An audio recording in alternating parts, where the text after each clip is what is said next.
নতুন করে আলোচনায় হারুপ ড্রোন। পাকিস্তান ভারতের ২৫টি হারুপ ড্রোন ভূপাতিতের পর থেকেই কৌতূহল ছড়িয়েছে এর বিশেষত্ব নিয়ে। আধুনিক যুদ্ধক্ষেত্রের সাইলেন্ট কিলার হিসেবে পরিচিত ইসরায়েল নির্মিত হারুপ ড্রোন লক্ষ্যবস্তু খুঁজে হামলা চালানোর সক্ষমতা আছে এটির। বহন করতে পারে ২৩ কেজি ওজনের বিস্ফোরক। শ্রীলঙ্কা আবারও রপ্তানিতে শীর্ষে।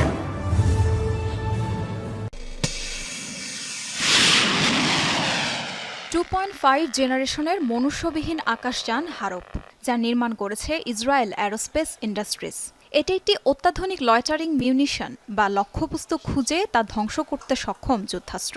এটি একই সাথে নজরদারি ড্রোন ও প্রাণঘাতী ক্ষেপণাস্ত্র হিসেবে কাজ করে। মাল্টিমিশন ফ্লেক্সিবিলিটি হারপকে যুদ্ধক্ষেত্রে দিয়েছে যুগান্তকারী সব সাফল্য। স্থল, নৌ ও শহরের জটিল পরিবেশের পাশাপাশি সন্ত্রাস দমন অভিযানের জন্য উপযুক্ত হারপ ড্রোন।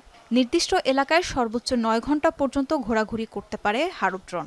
সর্বোচ্চ ১,০০০ কিলোমিটার দূরের লক্ষ্যবস্তুতে আঘাত হানতে পারে লয়টারিং মিউনিশন ড্রোনটি। বহন করতে পারে ২৩ কেজি ওজনের বিস্ফোরক। হারপ ড্রোনটির নকশায় ব্যবহার করা হয়েছে উন্নত স্টেলথ প্রযুক্তি, যার ফলে এটি সহজেই শত্রুপক্ষের রাডার ফাঁকি দিতে সক্ষম। অন্যান্য ড্রোনের চেয়ে হারপের আকৃতি ছোট হওয়ায় শত্রু ঘাঁটির খুব কাছাকাছি গিয়ে হামলা করতে পারে। এমন গোপনীয়তা ও সুনির্দিষ্ট আক্রমণের ক্ষমতার জন্য হারপ ড্রোনকে ধরা হয় আধুনিক যুদ্ধক্ষেত্রের সাইলেন্ট কিলার হিসেবে। ২০০৯ সালে ভারতে আয়োজিত বিমান ও প্রতিরক্ষা প্রদর্শনী অ্যারো ইন্ডিয়ার মাধ্যমে বিশ্ববাসীর সামনে উন্মোচিত হয় ইসরায়েল নির্মিত হারপ ড্রোনটি।